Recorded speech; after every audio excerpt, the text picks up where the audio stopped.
Assalamualaikum warahmatullahi wabarakatuh. Salam silaturahmi.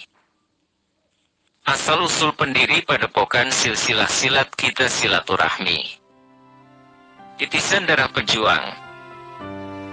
Kedua dari pasangan Bapak Samun dan Ibu Siar mempunyai putra tunggal atau bisa disebut orang Betawi anak semata wayang, yaitu Cang Oting. Di masa kehidupannya Cang Oting itu memang ia dari keluarga sederhana. Pekerjaan kedua orang tua Cang Oting sehari-hari adalah petani.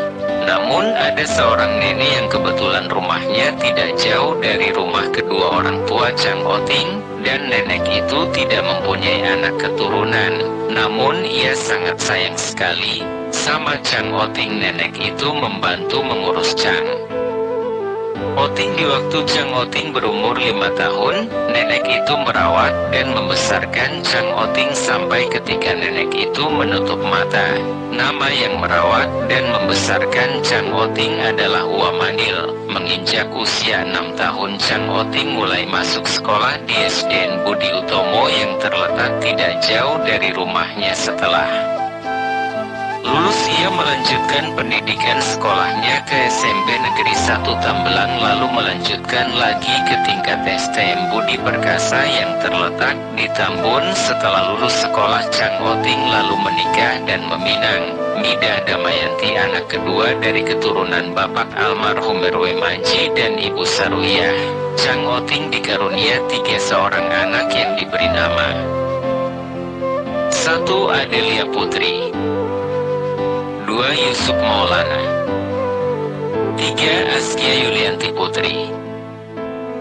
Singkat cerita, pada malam itu Cang Oting seorang diri duduk di teras depan rumahnya sambil menghisap rokok dan menikmati secangkir kopi. Selang waktu mata Cang Oting mulai mengantuk, lalu ia beranjak menuju ke tempat tidurnya. Terlelap dari tidurnya, Cang Oting tiba-tiba bermimpi ada seorang kakek mendatanginya. Lalu kakek itu berbicara kepada Cang Oting. "Tong lo jangan takut sama gua," ujar si kakek. "Gua datang ke sini nitip sama lo, tolong lo bangun. Gua punya padepokan yang namanya Silsilah. Padepokan ini pada zaman gua dulu di masa penjajahan atau zamannya kompeni, banyak masyarakat yang ingin belajar bela diri di padepokan ini. Sekarang gua datang sama lo, gua titip sama lo, tolong lo hidupkan lagi nama padepokan Silsilah ini," ujar si kakek kepada Cang Oting. Namun si kakek itu sudah banyak cerita sama Cang Oting. Cang Oting tidak mengeluarkan satu patah kata pun, ia cuma diam dan menganggukkan kepalanya saja.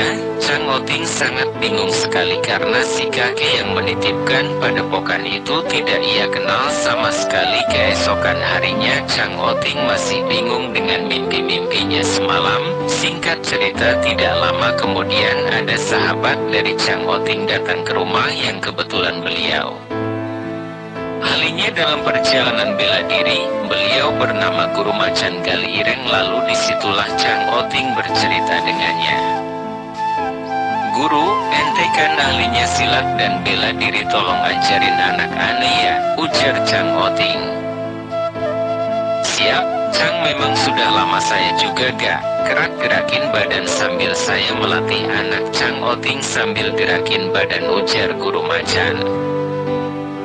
Awalnya Cang Oting cuma anaknya saja yang dilatih silat dengan Guru Macan. Karena posisi anak Cang Oting berlatih silat di pinggir jalan, banyak orang melihat membuat orang tertarik. Lama-kelamaan murid Guru Macan semakin bertambah. Lalu Cang Oting bergagas segera buat padepokan yang dinamai Padepokan Silsilah, titipan dari seorang kakek yang di dalam mimpinya itu.